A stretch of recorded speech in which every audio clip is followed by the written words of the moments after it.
guys, and all you have to do is pick good players. And anyhow, I thought going in that it'd be no problem. I'd pretty much have it in the bag.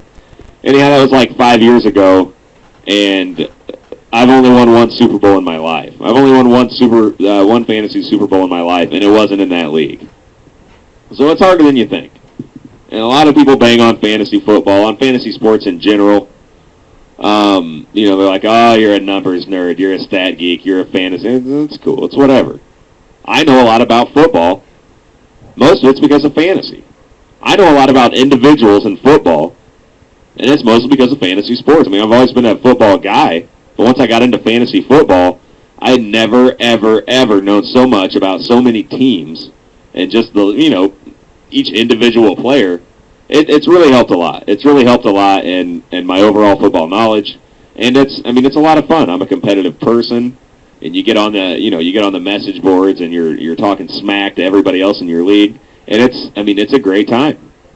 And we actually do a fantasy show here on Disaster Radio, a fantasy football show that some of you have probably heard. So, it's terrific. It's absolutely terrific, and I can't get this off of my mind, so I'm bringing it to you guys. I have a situation. Now, in our league, we have a rule. It's a keeper league. You can keep 4 players off of your team for the next season. Every player you keep equals 1 round in the draft that you have to miss. So I'm keeping 4 players. I won't get to draft until the 5th round. Well, here's my issue. I have Peyton Manning. I have Joseph Adai. I have Larry Johnson. I have Steve Smith. Okay, so I know. Where's my dilemma, right? That sounds like a pretty solid 4. Well, here's my problem.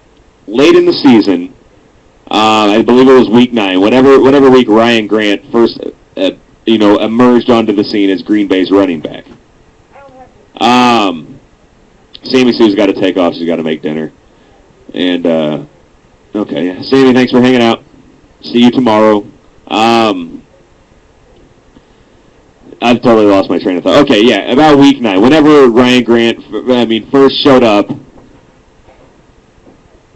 as a Green Bay Packer. He came out and had, just an amazing first showing. I signed him up that night. I have Ryan Grant on my team, too. All right, so that's 5. That is 5 worthwhile guys. 5 guys to hold on to.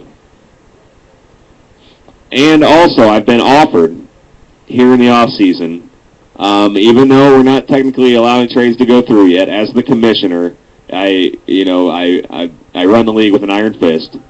Nothing gets by me. But I have been offered to possibly make a trade when trade talks do open up. Ryan Grant for Reggie Bush. Now remember, I can only keep 4. So here's my question, and I'm going to ask you guys, and I need some help. I know you watch football.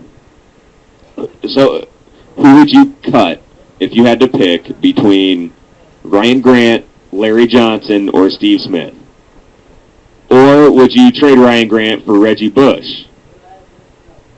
And then let go of, who knows, Steve Smith or Larry Johnson. What I'm thinking about doing, because we can start 3 running backs.